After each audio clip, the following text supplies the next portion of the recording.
if I could get 4 of you to understand, it's just not gonna matter when people, I mean, I love when people, I don't even know what else to tell you. I'm gonna say it very clear. Let Stefan get very focused here because I wanna really deliver this with all the drama that it deserves. And I like when people put me down. I get off on when people put me down. Nothing is more interesting to me than to prove all of you wrong. I love the people that think I'm a huckster or I've got some hidden agenda or I'm not that good or I won't be that great or I think too big of myself or my dad had a liquor store and that's the only reason I'm successful or I got lucky or show me, like please continue to judge me and underestimate me because it's the only driver I have and that's how I'm wired. I think one of my greatest inspirations or things that I would feed off of basically was just obviously people not believing in the cloud of doubt that kind of I felt hung over my head and wanted to just prove everybody wrong. You know what I mean? I wanted to make it and I was gonna make it regardless of what anybody said. I mean, there's so many people right now that are not doing what they love because they're worried about what other people think or what other people say, especially your inner family. We've talked about this at length. I'm very passionate about this. I'm so grateful that I don't give a crap what anybody thinks of me. When you're 15 now, when you're 51 or when you're 91, you're gonna be stunned how little you care, how little it mattered. And this includes your parents and your siblings and even your children. This is an intense thing. This is a very intense thing. And at the end of the day, it's not gonna matter. And you have to love yourself first and feel good and complete with yourself first. So as a 15-year-old, I would do what I did as a 15-year-old, which is start building those skills and not listen to your parents and not listen to your teachers and not listen to your friends.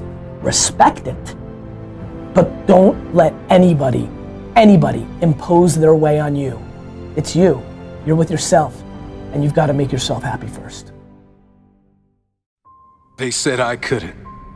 They said I wouldn't. They said they didn't believe in me. They said I couldn't because of my circumstances. I couldn't because of my past. Because it hadn't been done before. I said, so what? You can complain and remain the same, or you can decide, commit, and work towards becoming someone that no one thought you could be. You can make all the excuses in the world. We've heard them all. But those that get on in life, leave the excuses and look for the possibilities. You might have had it tough. You might have had it real tough.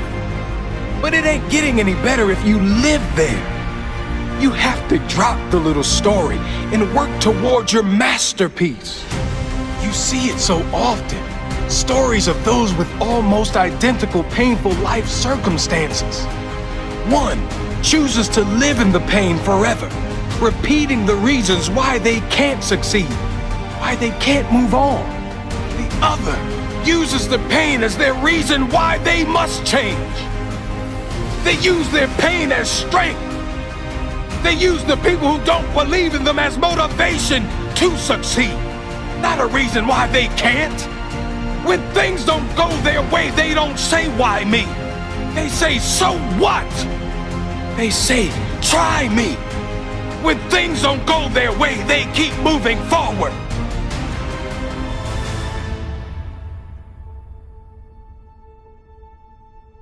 Tom Brady's on the downside of his career, and if you ask me if he'll ever get to another Super Bowl, I have one answer. No way, no how. Does he wow you throwing the ball? There were some other guys that could shoot it, and he had just an okay arm. At the combine, when you watch Tom, you saw this tall, gangly looking kid, looked like having ever seen a weight room. Ran a 5.2 something. One of the slowest quarterbacks in the combine. This is the draft report on you. Basically, it goes poor build, skinny, lacks great physical stature and strength. Lacks mobility and ability to avoid the rush, lacks a really strong arm, can't drive the ball downfield, does not throw a really tight spiral. System-type player who can get exposed if forced to add lift. And gets knocked down easily.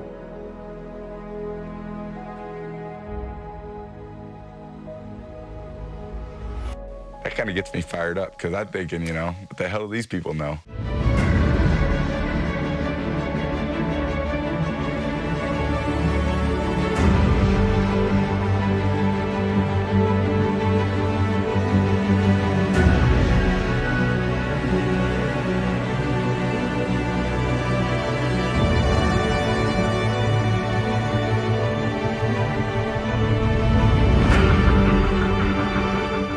A lot of people don't believe in you. Is obvious by, 6 other quarterbacks taken and 198 other picks. And I always felt, you know what, once I get my shot, I'm gonna be ready. I'm gonna really take advantage of that. It's gonna be a great comeback, guys! It's gonna be a great comeback! Hey, rise up! Hey, take it to another level, all right? Michigan is continuing to try to get Henson more and more opportunities to go out there and get experience because his upside is so much higher than Tom Brady's. Played football until my freshman year, and as a freshman, I was the backup quarterback on a team that was 0-8. He wasn't deemed good enough to play one offensive play as a quarterback. There were 7 guys on the depth chart when I got there. The only reason why I played my sophomore year was because the kid who was the freshman quarterback stopped playing because I'm not playing football anymore. So I was like, I guess I'm gonna play, and I always had a decent arm, but I just really took to the game. Against Penn State, Michigan trailed by 10 in the final minutes. Middle's open, reaches for the touchdown, Michigan. And the legend of the comeback kid was born. Turns it and in, touchdown, Tom Brady. He was skinny, slow, right? Too pretty to be a football player. But he was smarter than everyone. And he studied night and day and night. Nobody works harder than Tom Brady. We were led to believe that he was going to be drafted, possibly second round, probably third round. You see, so-and-so get picked, and then there's 9 more picks gone until one team that you think was interested. You get pretty anxious. It was hard. I remember taking a walk with my dad and mom around the block.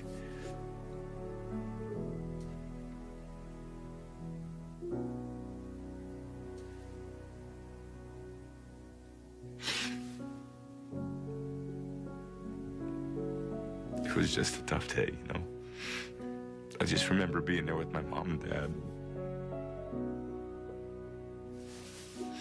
Sorry about that. In my estimation, he's the greatest of all time. Listen, I know who you are. You're our 6th-round draft choice. And I always remember he looked me like a laser eye to eye, and he said, "That's right, and I'm the best decision this organization has ever made." He's not the biggest. He was never the strongest. He was never the fastest. He was overlooked. He went in the 6th round. So with that being said, all of the intangibles that a quarterback's supposed to have, they overlooked with him because it was burning from the inside of him. He's a winner. He has a big heart, and he doesn't like to lose. Brady looks. Gonna have to get rid of the football now. Rolls around, fires down the field, caught. 35-30, touchdown. Great job by Tom Brady escaping and then having the presence of mind to look upfield. Like, when is this dude gonna give up? He ain't never gonna quit. Never. So until the 000s hit the clock, you're gonna get everything Tom Brady has. We gotta fight! We gotta lay down! Drops straight back to pass. He falls, gets rid of the football, and it's caught. You never see a play like that. I played against one of the great ones. I'm talking about the greatest of great. I think he's one of the best in the history of this league. To me, what separates really good players from great players, execute well under pressure. The biggest games, the greatest stage, I think that's what playing quarterback's all about.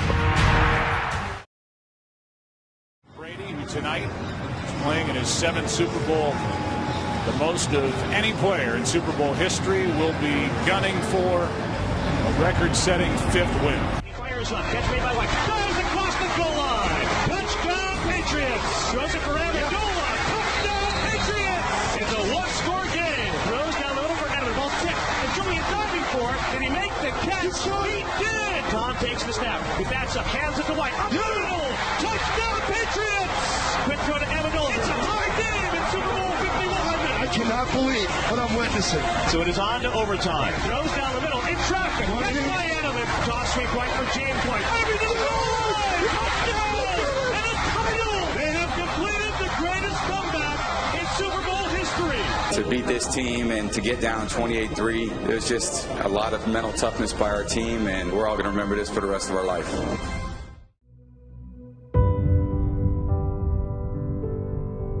How many times have you heard that you can't do this, you can't do that, and it has never been done before?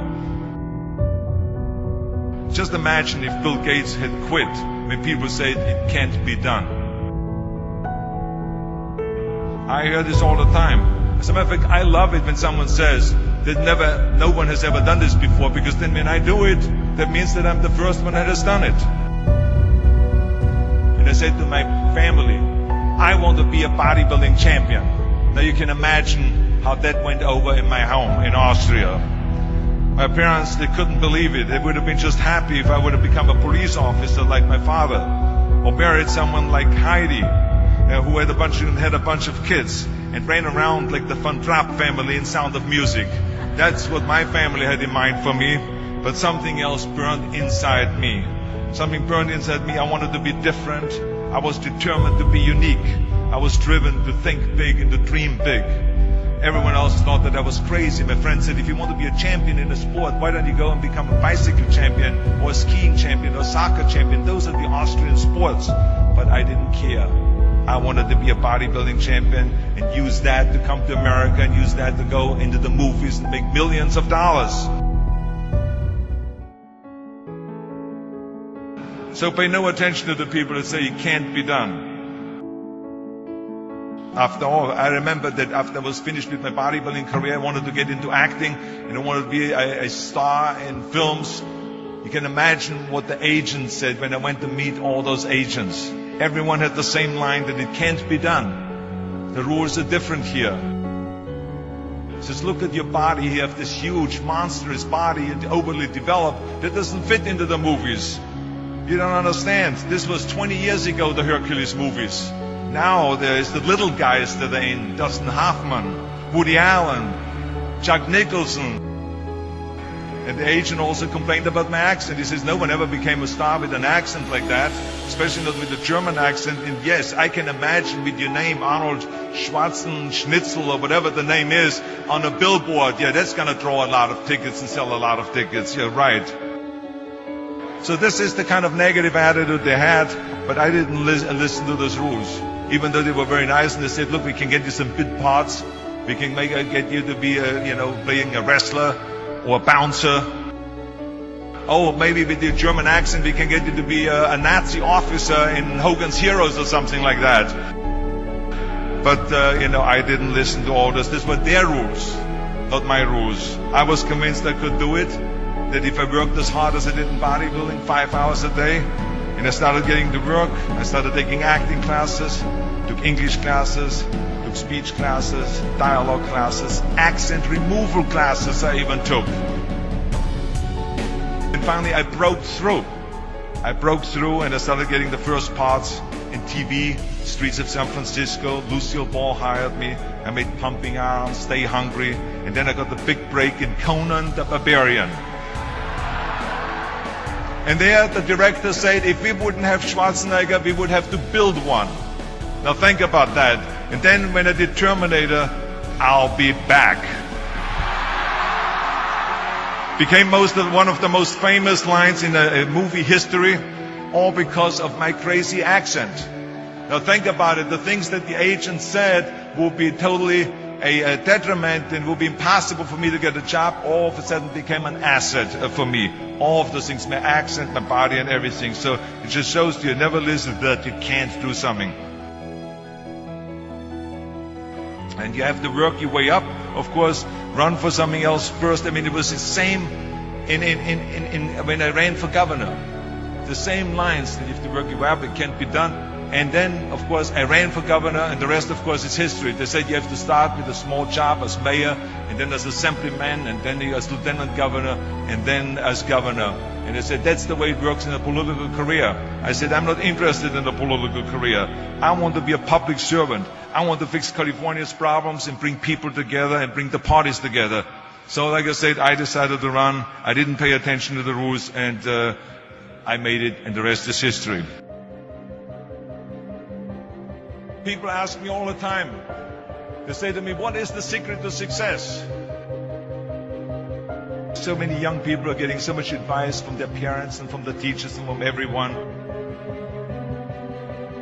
But what is most important is that you have to dig deep down and ask yourselves, who do you want to be? Not what, but who. And I'm talking about not what your parents and teachers want you to be, but you.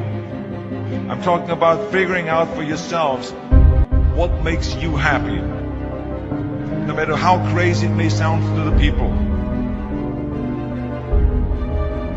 I spent a lot of time by myself so I could figure out and listen to what is inside my heart and inside my head. Something burned inside me. I wanted to be different. I was determined to be unique. I was driven to think big and to dream big.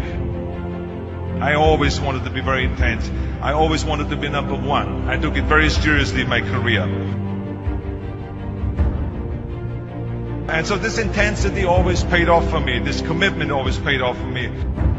I didn't want to just be a bodybuilding champion. I wanted to be the best bodybuilder of all times. I didn't want to just be a movie star. I wanted to be a great movie star that's the highest paid movie star and have above the title billing.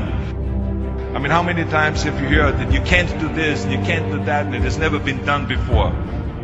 I hear this all the time. I was told to my face, you're nothing but a giant muscle. You can't act. You have no future, and you have an accent that is laughable. That just shows you again so much for it can't be done. This is why I try to tell you, anything and everything can be done if you can visualize it, if you believe in yourself. You're going to find the naysayers in every turn that you make. Don't listen. Just visualize your goal, know exactly where you want to go. Trust yourself. So pay no attention to the people that say it can't be done. Trust yourself no matter what anyone else thinks. What is the point of being on this earth if all you want to do is be liked by everyone and avoid trouble? We have so many rules in life about everything. The only way that I ever got any place was by breaking some of the rules. It is impossible to be a maverick or a true original if you're too well behaved and don't want to break the rules. You have to think outside the box.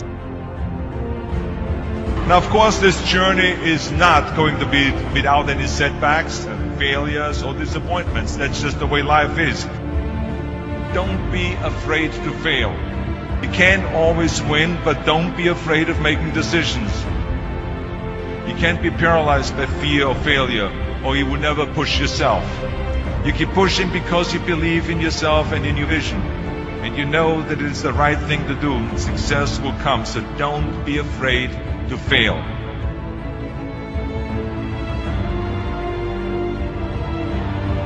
I always believed leaving no stone unturned. That's what makes you a champion.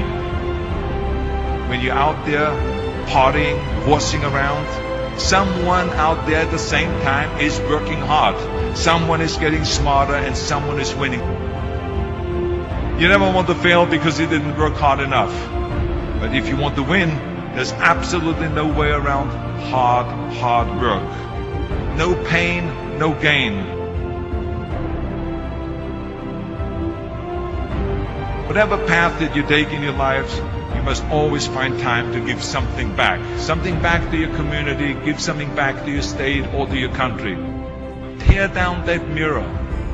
Tear down that mirror that makes you always look at yourself.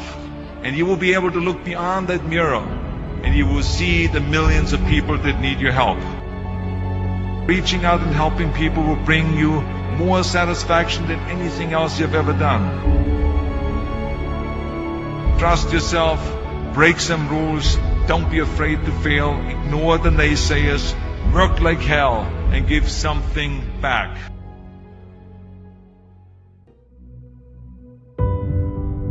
I remember my mother-in-law, Eunice Kennedy Shriver, when she started Special Olympics in 1968, people said that it would not work.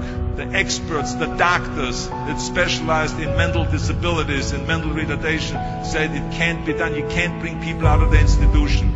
You can't make them participate in sports, in jumping, in swimming, and in running. They will hurt themselves, they will hurt each other, they will drown in the pool. But let me tell you something, now 40 years later, Special Olympics is one of the greatest organizations in 164 countries dedicated to people with mental disabilities and with intellectual challenge, and she did not take no for an answer. And the same is when you look at Barack Obama. I mean, imagine if he would have listened. If he would have listened to the naysayers, he would have never run for president. People said it couldn't be done, that he couldn't get elected, that he couldn't beat Hillary Clinton, that he would never win the general election. But he followed his own heart, he didn't listen to the you can't, and he changed the course of American history. So over and over you see that if I would have listened to the naysayers, I would still be in the Austrian Alps yodeling. I would never have come to America. I would have never met my wonderful wife, Maria Shriver. I would have never had the wonderful 4 kids. I would have never done Terminator, and I wouldn't be standing here in front of you today as governor of the greatest state of the greatest country in the world. So I never listened that you can't. I always listened to myself and said, yes, you can. I was an apprentice plumber. I did a year in that, and it just wasn't for me, you know. It's either all or nothing in the game. I mean, you have to. If you're not training twice a day, if you're not dedicated, you're not going to go anywhere. So after that fight, when I lost, and I'm looking at all these people, and they're all celebrating my demise and saying I'm done and this, and it certainly lit a fire under my belly. I'm a professional MMA fighter with a record of 4-1. I'm an up-and-coming fighter, and without a doubt you will see me on the UFC in the near future. Nobody knows what they're in for. Everybody's writing me off. Everyone has this little, you know, but they're going to be in shock. Make no mistake about it. Trust me, I'm going to stop Floyd, and you're all going to eat. You're all going to eat your words. The whole world is going to eat their words. Every single person doubted me. Every single fighter doubted me. Doubt me now.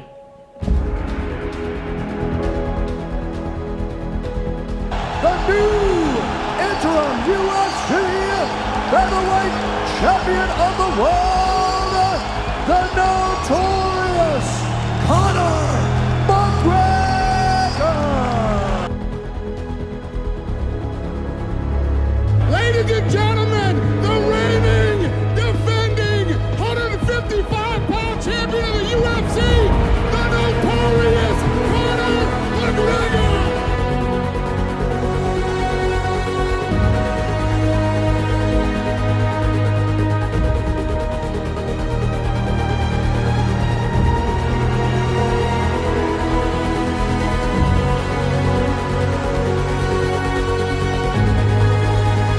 I believe he'll be unconscious inside 1 round. Throwing this out there, which would be a mega fight. What about fighting Floyd Mayweather one day? You and he in a ring together. In a boxing? In a boxing match? I'm open to discussion. Come at me. But I hold the key. It is me who holds the key to the fight game. I am open-minded. I'm open to discussion. I love competition. I love fighting. It would be nice to make that fight if the fans were interested and wanted to see it. Obviously they would. It would be $1 billion fight, surely. Yeah. I'm all about them numbers, Gareth, so I would certainly do that, no problem. When you're chasing your dream, and when you're working hard, chasing something you love, and completely dedicated, it just happens. You can't really notice it. You know, even still to this day, I'm in an amazing position in my life, but I'm still working like I'm not. I'm still working like I'm not in this position. Absolutely. I'm still working like none of this is even, you know what I mean? Yeah. It's just something I love to do, and I just keep pushing and keep working hard. I can't pinpoint an exact moment for you, but if anything, I always felt like it was happening way back then. And now it is happening, but now I almost feel like it's not happening. You know what I mean? And I want to push to something else. Absolutely. I'm always striving to push forward. So. Yeah, I don't just knock them out, I picked around, John. Yeah, I said this, I'm sure you're probably all thinking in your head, this guy is talking absolute dribble. He's not gonna do what he says he's gonna do. You're probably all sitting there thinking that. But now here we are again, and I done what I said I was gonna do. I feed off this, I love this stuff. This is what gives me energy. Saying I'm gonna do something, putting it out there for the world to see, and then going out and doing it. There's no better feeling in the world than that, and it's as easy as that. Say what you're gonna do, and go and do it. I've been listening to them laugh my whole career. They've been laughing. What, an Irishman win a Cage Warriors world title? Hell no. You serious? An Irishman? An Irishman win a fight in the UFC? Hell no. Laughs all around. Okay, you gotta win. Now he wants to win a world title? Hell no, he's all talk, he's all hype, he's a joke. Laughter all around at the Joker. Then the Joker goes and wins the world title. Now he wants to win a second world title. More laughter. Listen, I don't know, the sound of laughter and the sound of doubt motivates me, so I'm enjoying that. I seek that. I don't feel no doubt or I don't feel that going and fighting any of these other UFC bums right now. They need to rise up. Right now they're down there. I've got this situation where people are truly doubting me like they doubted me at the very, very beginning. And that's motivating for me. That's what's going to drive me to the gym when I need to go to the gym and to put in that work to get that win. So that's where we're at right now.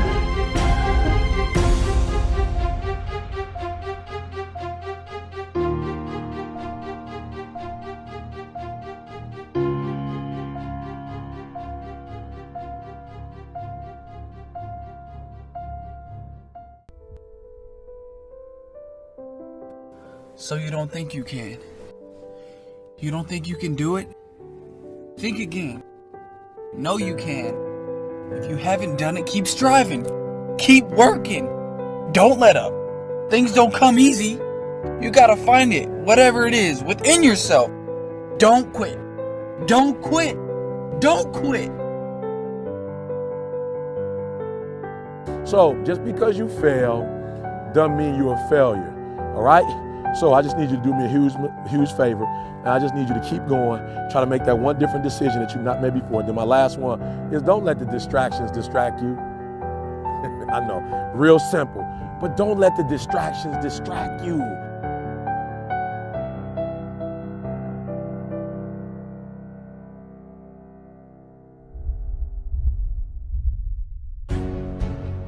Failure is not an option. When you go into it, I want you to go into everything you do, listen to me, as if failure is not an option, all right? It's not a button. It's not a label. It does not exist. You can do it. Don't let nobody steal your dream. I used to ask myself, can I do this? And something said within me, you're the one. You're the one.